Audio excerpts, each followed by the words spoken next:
Xian, who will be joining us shortly.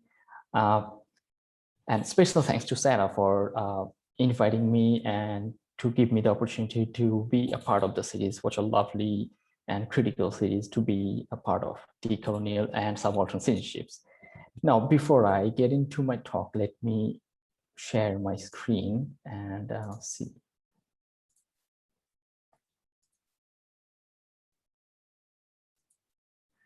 I believe now you can all see the screen. Great. So when I first got the email from Sarah, I was coincidentally actually working on a paper on citizenship. And that paper was titled as Showcase Citizenship. And when I got the email, I thought, okay, great, I'll just talk about this paper. And this paper is currently under review in Transactions. I recently got reviews back. And hopefully the paper would come out within the next 2-3 months. So today, what I'm going to talk about is Showcase Citizenship, sovereign state territory along the margin of South Asia. But before that, although Sarah has given an introduction and a brief introduction from myself, the formality, I'm Ajmeri Firdaus. I go by Ajmeri. I'm currently a postdoctoral researcher at the University of Oulu. I got my PhD from the University of Hawaii at Manoa in December 2019. I study borders, citizenship, state, territory, geopolitics, South Asia, and recently the Arctic. Today, there are 4 main topics that I'll be touching. The first is post-colonial South Asia, borders and enclaves, sovereign and sovereign atonement, and finally Showcase Citizenship. Now, all these topics, post-colonial South Asia, borders and enclaves, and sovereign atonement, they all build up to our understanding or to what I mean by Showcase Citizenship. So let me first start with post-colonial South Asia. I'm pretty sure many of you know that the Indian subcontinent was a British colony for almost 200 years. Still, I just wanted to give a brief history about that. The Indian subcontinent became a British colony in 1757 when the British East India Company defeated the Nawab of Bengal. And from 1757 to 1857, British East India Company was able to gain control over most of the Indian subcontinent. And the subcontinent was under the British East India Company and indirect rule of the British Crown. But there was a soldier mutiny in 1857, although unsuccessful. But as a result of that mutiny, the British Crown directly took over from the British East India Company. And from 1857 until 1947, it was under the British Crown. Now, the British left in 1947, and they divided the subcontinent into 2 independent states. One was Pakistan, other was India. And our story today begins from this post-colonial situation moment where Pakistan and India were born. So we are in 1947, the partition happens. And at that time, the decision was to divide the Indian subcontinent between these 2 countries. One would be for the Muslims and one would be for the Hindus. The country that was decided for the Muslims was named Pakistan, and for the Hindus were India. And the person who was given the responsibility to divide the subcontinent, or let's say to draw the maps on the line, to draw the line on the maps, was Cyril Ratcliffe. And in a very typical British colonial way, they brought in Cyril Ratcliffe, who never had been in India and did not have any prior knowledge of the Indian subcontinent. And he was only given 4 weeks to draw the lines. So what Ratcliffe did, he gathered whatever information was available to him and started drawing lines on the map. And he found that there were actually 2 big masses of territory which were Muslim majority. One is West Pakistan, which is current-day Pakistan, and the other was Bangladesh, which is East Pakistan, which is current-day Bangladesh, the ones that you're seeing on your map in green, basically, these 2. So, and in between these 2 wings of Pakistan, there was this huge landmass called India.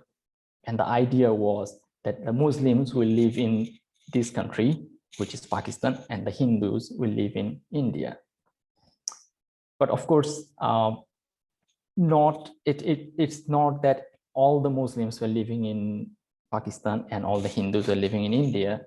So a huge rush followed after the partition, because a huge number of people found themselves living on the wrong side of the border. So Muslims who were in India at that time rushed to move to Pakistan, and Hindus who were in Pakistan at that time rushed to move to India. And in that rush, almost 1 million people were killed as well. Now, fast forward from 1947 to 1971, although these two wings of Pakistan were created, East and West Pakistan, on the basis of religion, religion proved not to be a very strong glue to keep these wings together. Because historically, East and West Pakistan really did not share any similarities except religion. Rather, East Pakistan had historical ties with the Indian state of West Bengal for the last 400 years, culturally and in any other ways. Therefore, in 1971, East Pakistan declares independence, and through a bloody war of 9 months, East Pakistan became the youngest nation in South Asia, current day Bangladesh. And this is East Pakistan and current day Bangladesh that we are going to now focus on. Now, moving from the post-colonial history to the borders and enclaves of Bangladesh and India. The map that is on your screen now is the northern part of Bangladesh, or northern border of Bangladesh with eastern India. But today, we are not going to talk about the border itself, but these small red dots that you are seeing on your screen across the borders. These small red dots were popularly known as sheet mahals or enclaves in English. These were literally pieces of India inside Bangladesh and pieces of Bangladesh inside India.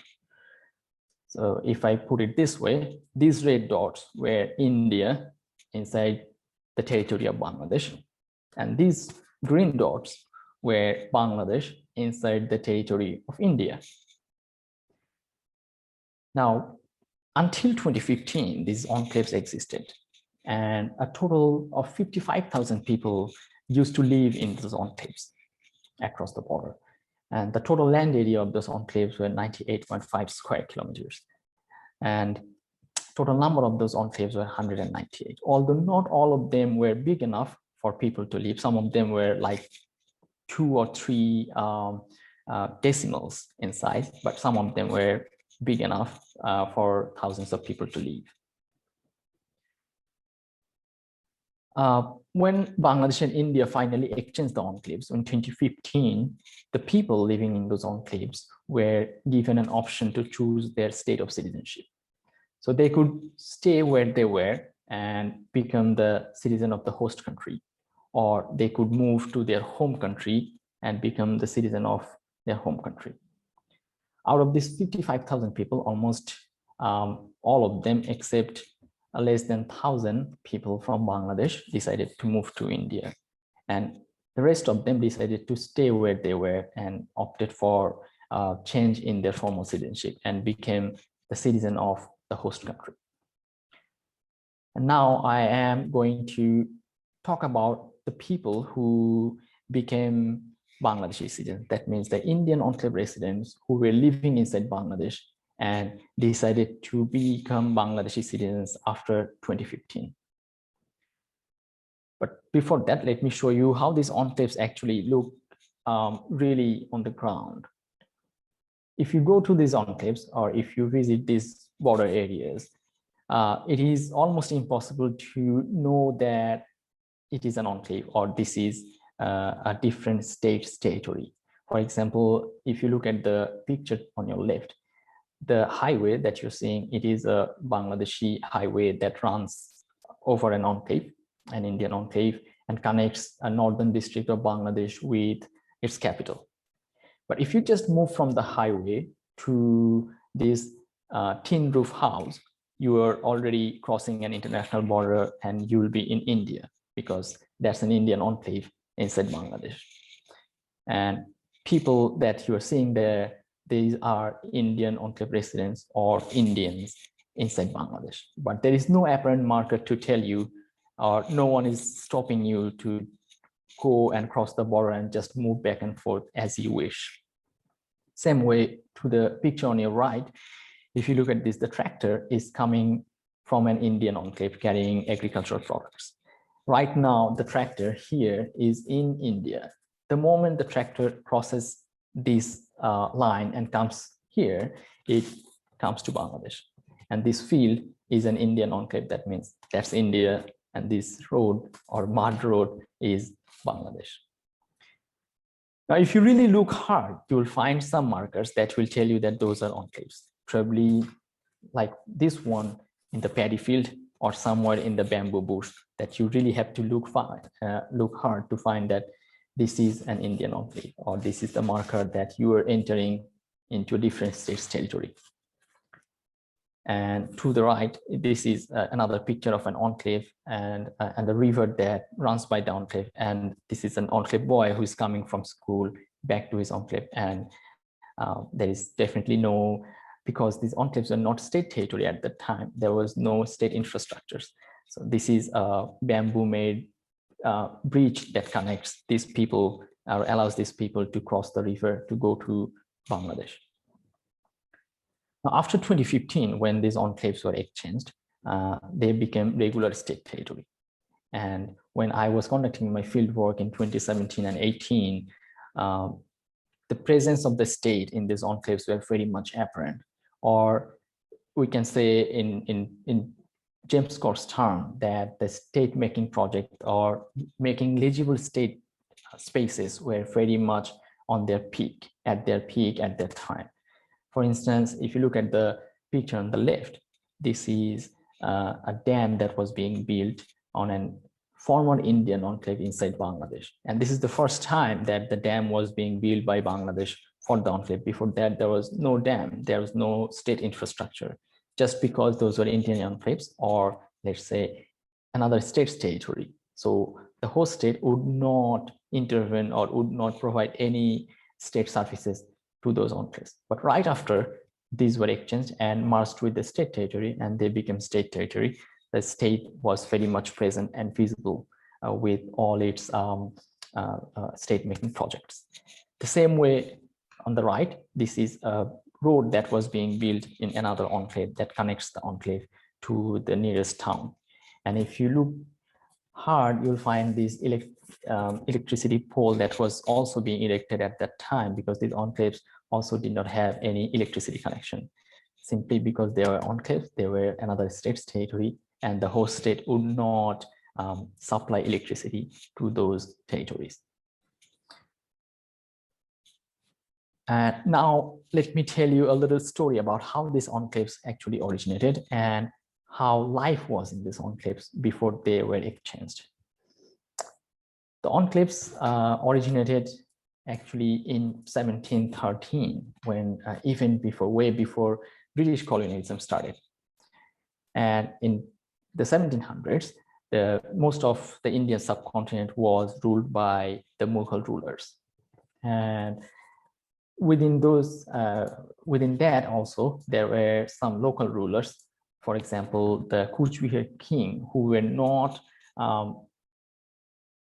still under the Mughal ruler, but they were independent kingdoms.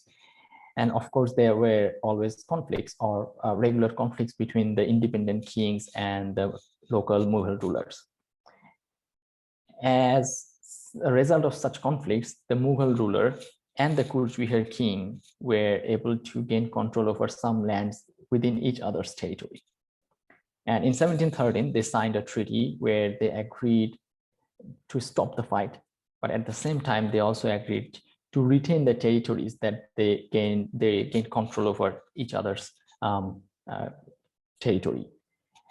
And they agreed that they would just collect taxes from those land or from those people. And that's how these enclaves first came into being. they remained like that from 1713 until 1932. Until 1932, I haven't found any records that tells that someone took notice of those enclaves, because they really did not pose any problem for anyone except that the people were paying tax to the other ruler on the other side. There was no state, there was no boundaries, there was no hindrance to mobility. And in 1932, the first time someone took notice of this was a British administrator, and he wrote a letter to his superiors about these unique territories, and he asked for permission to simply march the territories and solve the issue. But surprisingly, that was rejected. And as in 1947, the Indian subcontinent was divided, within only 4 weeks of time, Cyril Radcliffe really did not have time to pay attention to the minute details of enclaves. Therefore, when the maps were drawn, enclaves remained as they were. And in 1947, as the international border was drawn, enclaves became international enclaves for the first time. And the Indian enclaves ended up being inside Pakistan, and Pakistani enclaves ended up being inside India in 1947. However, there were immediate attention to them, and there were immediate agreement between India and Pakistan to exchange these enclaves. In 1958, India and Pakistan signed a treaty which is known as Nehru-Noon Agreement to exchange the enclaves. But the treaty attracted immense criticism both in India and Pakistan, and there were legal cases, legal writs filed against the treaty in the Supreme Court of India. And it took until 1970 for the legal hurdles to be finally dissolved.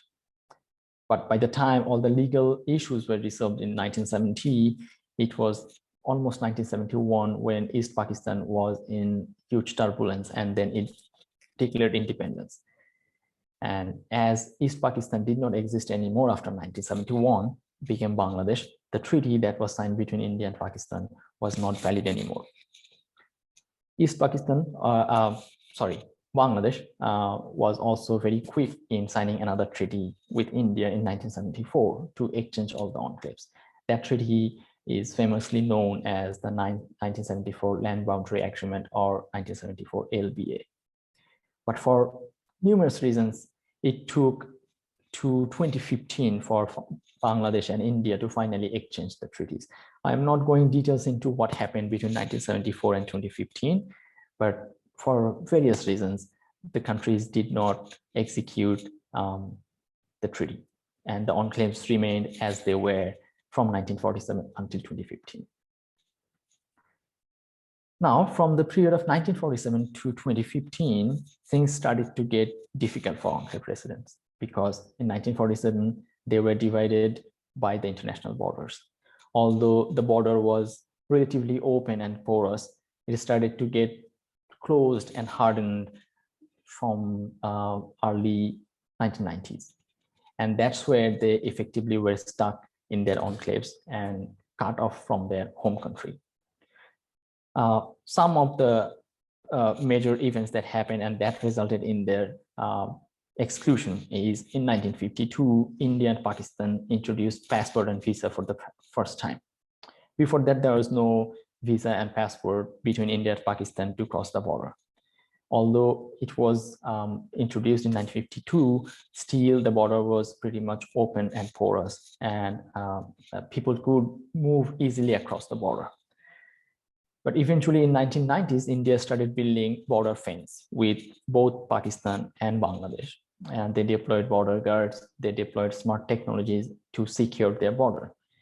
And as they secured their border or closed the border with Bangladesh, they effectively closed the connection with their enclave residents. So the enclave residents got stuck in the country that did not recognize them as citizens, and they were cut off from the country that they were, at least on paper, citizens of. And that's how, or that's the way their exclusion started, or the sovereign exclusion started. As they were stuck in the host country, they did not have any access to basic services such as education and health, because they were not recognized as citizens. And since they were not citizens, the host country would not allow them in their public institutions, in their schools, in their health facilities. And they could not go to their home country because there is this international border secured by border guards. So they could not get the facilities from their home country, and the host country denied those facilities to them. So they survived on the mercy of the host country, and they managed somehow to get these health services or basic services by managing their identity. But formally, they were denied of those facilities. There was no electricity because Bangladesh or India or the host country would not supply electricity to another state's territory.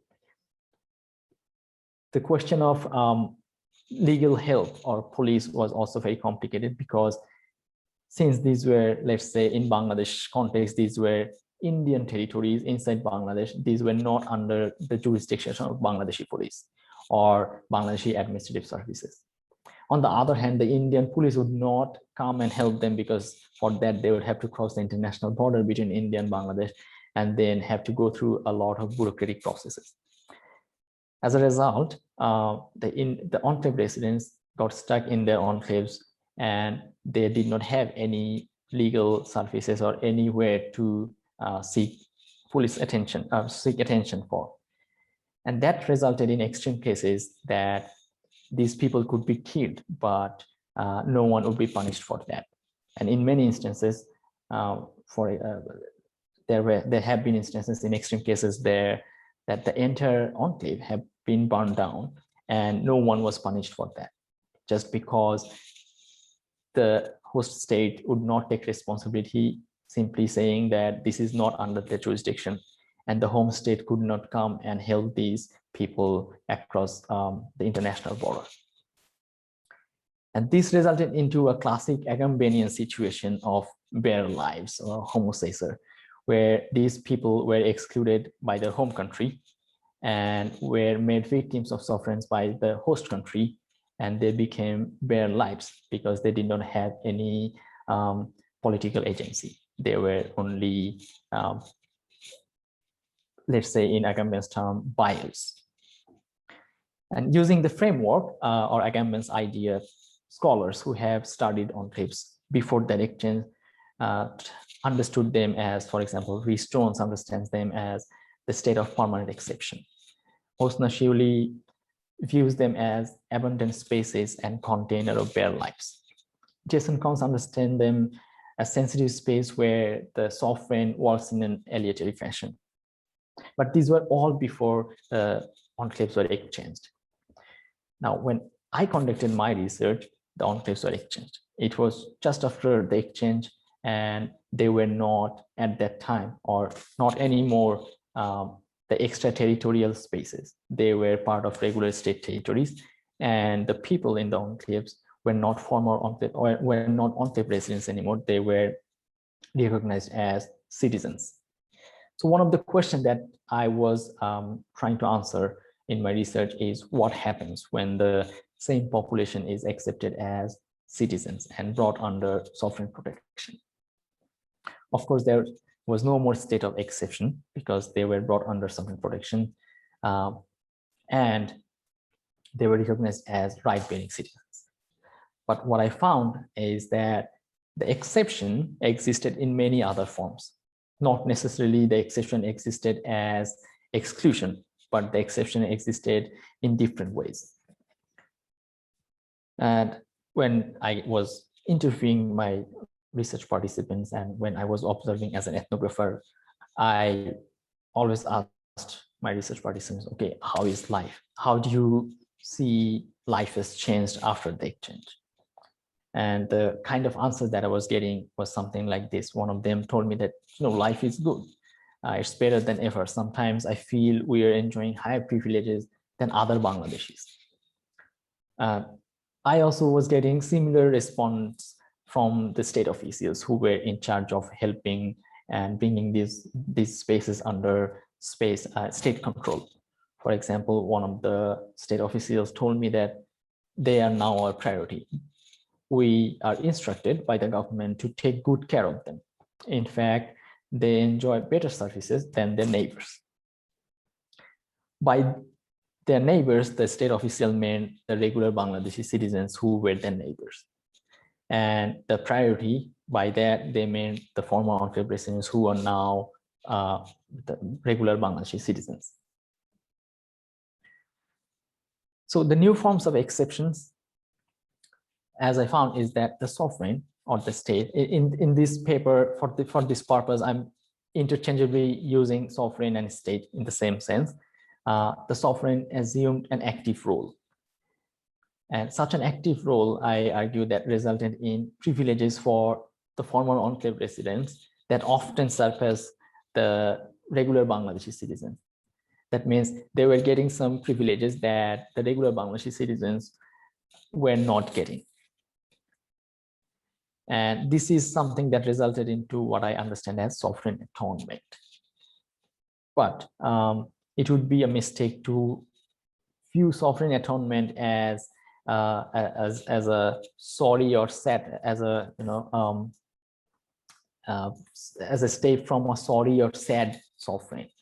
Rather, it is the process, it is the byproduct of state making.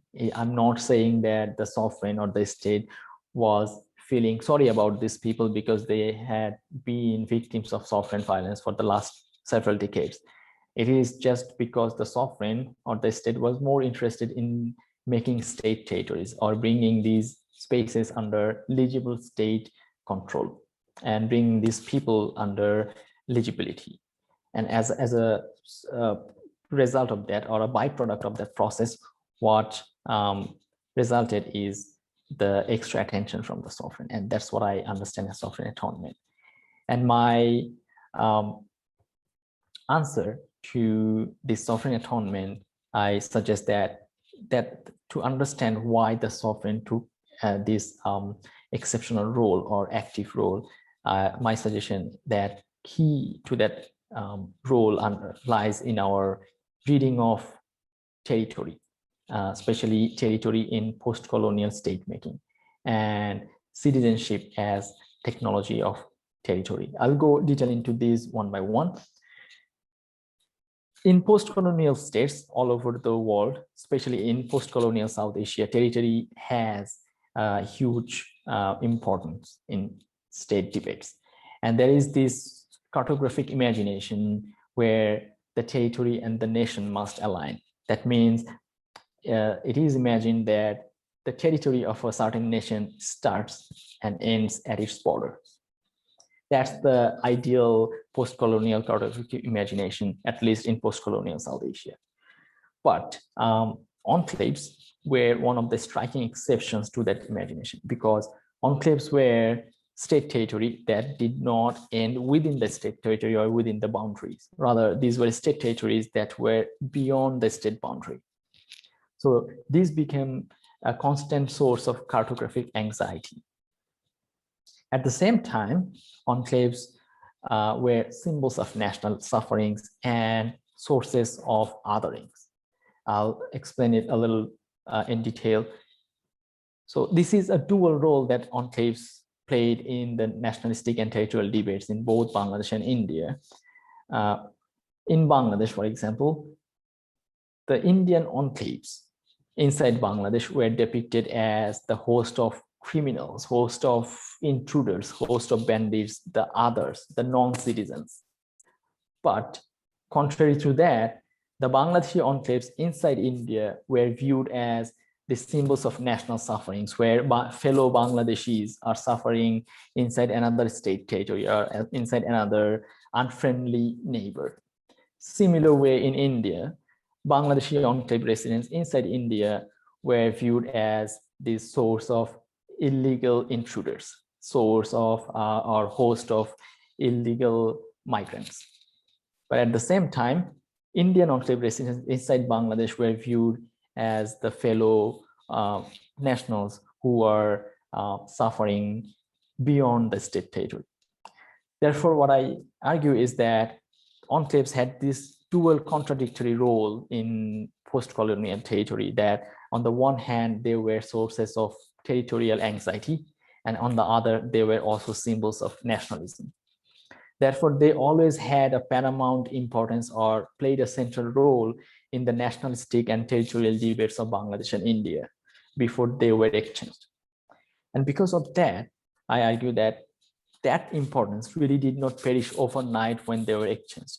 That importance continued, but in different way. And that resulted into the extra attention from the state when they were exchanged. The other reason was the way citizenship was used as technology of territory. The enclave residents, for the first time after the exchange, were accepted as citizens.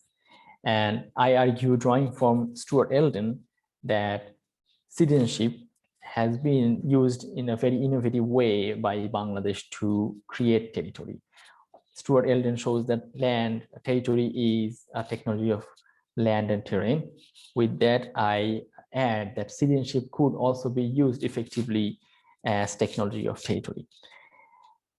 In the case of Bangladesh and India, what happened is this was the first time that the citizenship right to land was recognized by the host state. Before the enclaves were exchanged, the land was not part of the host state, and those were not host state's territory, and they did not have any record in the host state's record. After they were exchanged, the host state, for the first time, recognized citizenship right to land and started recording those land. It used all the measures and technologies and its resources to measure land. So the state was measuring land using its resources. On the other hand, the citizens who were for the first time accepted as recognized their land right, they were also negotiating their right to this land fiercely with the state. And what I argue is that as a result of that fierce negotiation between the state and the citizen over land, territory was productively being produced from above by the state and from below by the citizen. And to sum up, because of these paramount importance of territory in post-colonial state making, I argue that the sovereign or the former enclaves still were getting exceptional attention from the state right after, even after the exchange. Now we move to what happens to this experience of citizenship.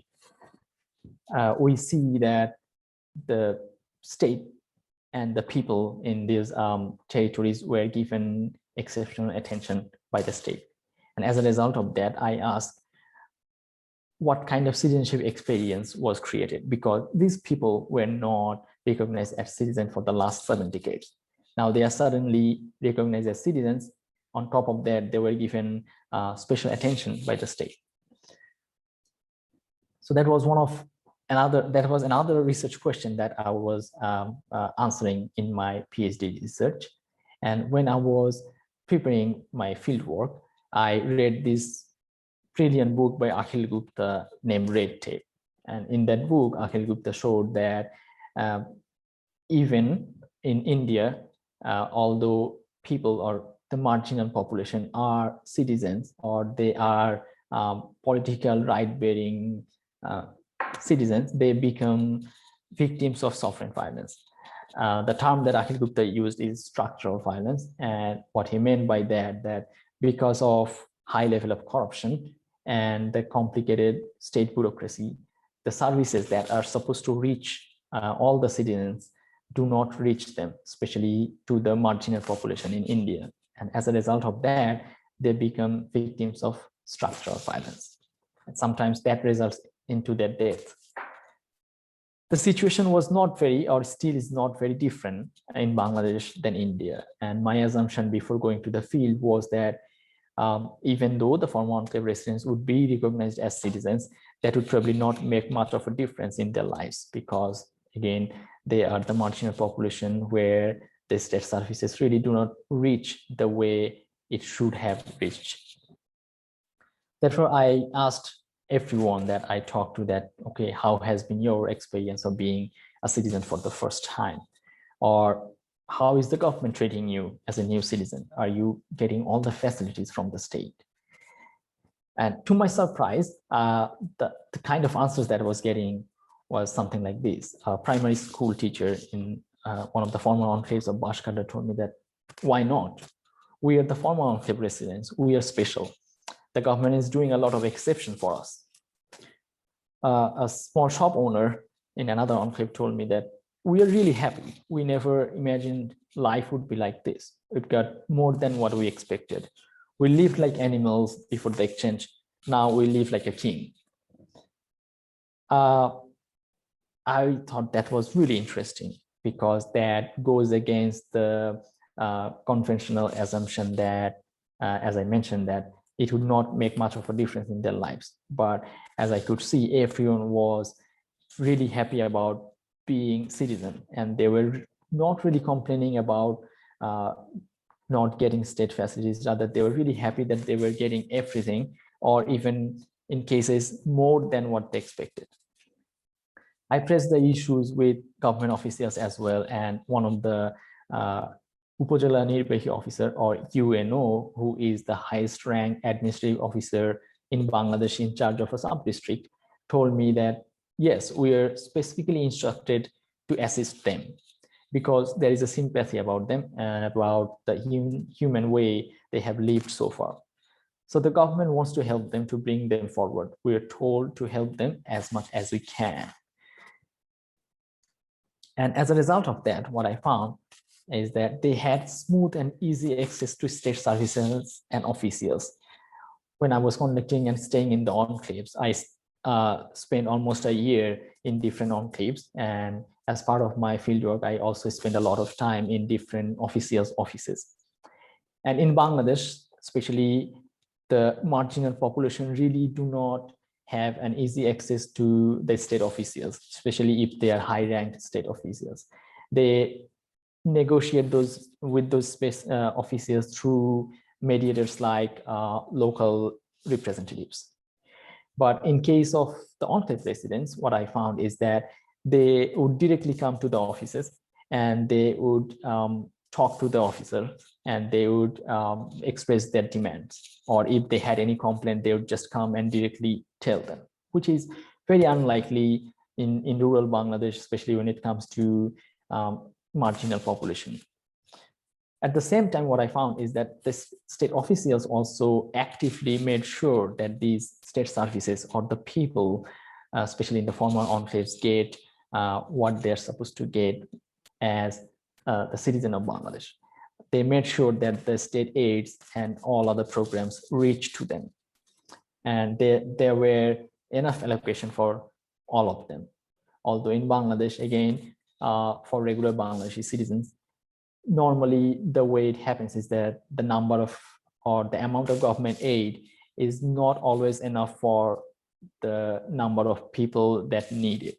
But in case of the former enclaves, there was always enough allocation for them.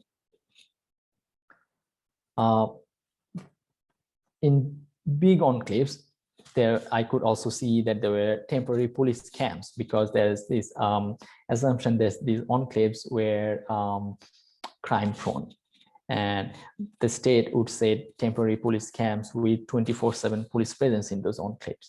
That also made the enclave residents feel very special about it. I talked to some of the enclave residents about how they felt about the 24/7 police presence in their enclaves, because to me it was very weird that they would need an extra police camp in there, because there was another police camp just 1.5 kilometers away from the enclave. And some of the enclave residents told me that they were really happy about it. They felt that they were special, and they had, in their language, hot connection, or this is a connotation to express that they had a good connection to the state authority. Other branches of this government or the state were also very active in helping the enclave residents. For example, the agriculture department were helping the farmers in the enclave in setting up farmers club, and they also allocated different farming machineries to the farmers, and they trained them how to operate them, and they trained them how to run the farmers club and how to operate the entire club so that they could make money out of it. Another striking example that I found was that one of the enclaves was selected as a pilot for smart ID cards in Bangladesh.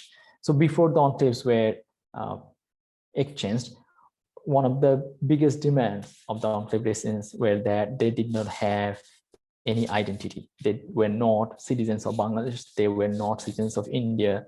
They did not have any identity documents. And Bangladesh started its smart ID card project in 2017 or 2016 at that time. And one of the enclaves was selected as the pilot for that. When I was visiting the enclave residents were proudly showing me their smart ID card and asking me whether I have a smart ID card or not. And at that time, I really did not have a smart ID card. I had the old plastic ID card, but they were holding the smart ID cards, which carried biometric records like retina scan and fingerprints. And finally, as I mentioned, there were special arrangements made by the government to register enclave land. In Bangladesh, normally registering a land takes a long time, and a coordination of three different government branches.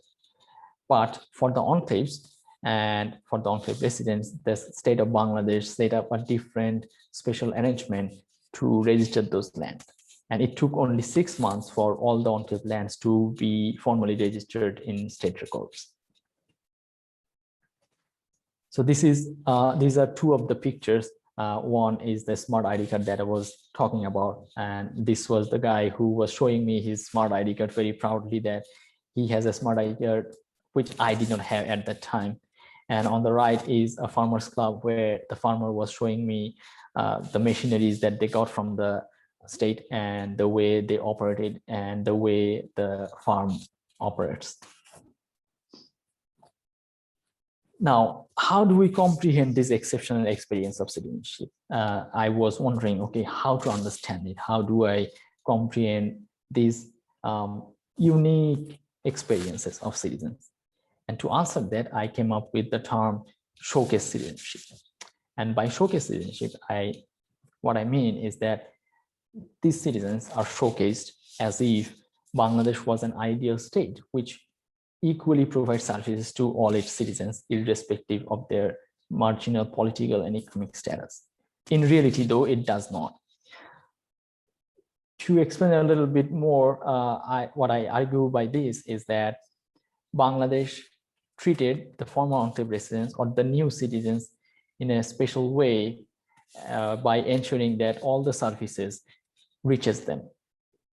But that is not the reality on ground for all other citizens in Bangladesh. Not necessarily all the citizens, especially marginal population in Bangladesh, get those services in smoothly as the former enclave residents were getting. And by this, by using or by selectively giving the services to a group of citizens, the unique experience of showcase citizenship is created.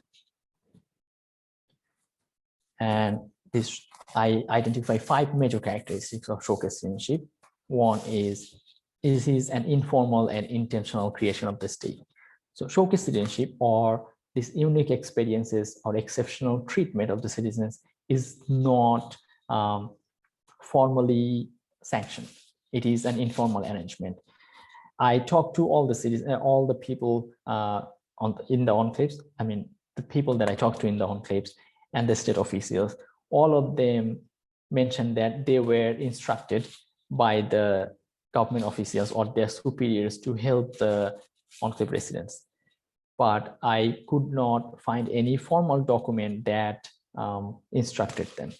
All of them told me that there was no formal document or formal letter from the state or the government to do it, but in state official meetings, they were instructed by their superiors to help them. So these exceptional arrangements and exceptional treatments were all done in a very informal fashion. Second, for these, the state targets a marginal population, and in this case, these were the former enclave residents. Third, this is a state strategy to conceal the structural violence that is fashioned by numerous state apparatuses. Fourth, by design, because it choose one group of population over other, it creates further exclusion. And finally, it typically lasts for a short period of time because this is informal. There is no official or formal basis behind these exceptional treatments. Therefore, these typically last for a short period of time and are totally contingent upon the state officials who are at that moment in charge of the enclaves. Now, who does it showcase it to? Both Bangladesh and India. And my answer to that is that it showcases it to both the nation and beyond. Both in Bangladesh and India, the enclave residents and the enclave exchange gained substantial media attention. For example, in Bangladesh, the enclave being selected for a pilot program for a smart identity card got traction in the national media, saying that Bangladesh and the state was sympathetic to these enclave people and they really care about the enclave people. Therefore, the smart ID card was launched in one of the enclaves. The Foreign Minister of Bangladesh at that time in 2016 in the Bangladesh-India Friendship Dialogue told that the enclaves have been exchanged and people's movement has been completed without any difficulty. By so doing, we have set examples for the rest of the world. Same way, the Prime Minister of Bangladesh, Sheikh Hasina, visited one of the enclaves right after the exchange in 2015, and it gained a lot of attention in the national and international media as well. For example, in this picture, you can see that one of the former enclave residents is hugging the Prime Minister, and that became the headline of bdnews24.com at the time. And the Prime Minister went there and announced that the government would do everything for the welfare of the enclave residents. Same in India as well. When the Indian enclave residents from Bangladesh decided to move to India, that was depicted in Indian media as Indians coming back to their homes. The Ministry of External Affairs, which is the outlet of Indian Foreign Ministry, put on their website in 2015 that the exchange of the enclaves will mitigate major humanitarian problems, as the residents in the enclave and others on their behalf had often complained of the absence of basic amenities and facilities. The Ministry of External Affairs also put the list of facilities that they made available for the enclave residents. For example, they made arrangement for their bank account opening, for biometric enrollment, currency exchange, and different relief kits. These are all put on the website of the Ministry of External Affairs, which is viewed and read by the people all over the world. So what do we learn from the idea of showcase citizenship?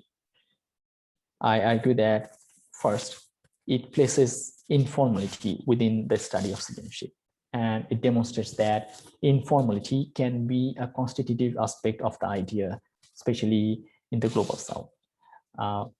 By this, I mean that informality is, and we need to view informality as an integral part in the study of citizenship, especially in the global south, where informality becomes an integral part of daily life.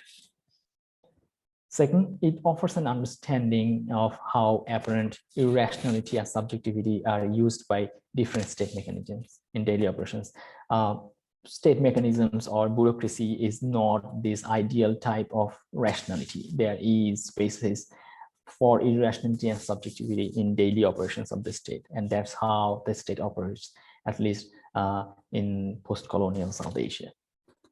And finally, it helps us to unpack and understand the creation, how the structural violence is created, it's managed, projected, and concealed by the state.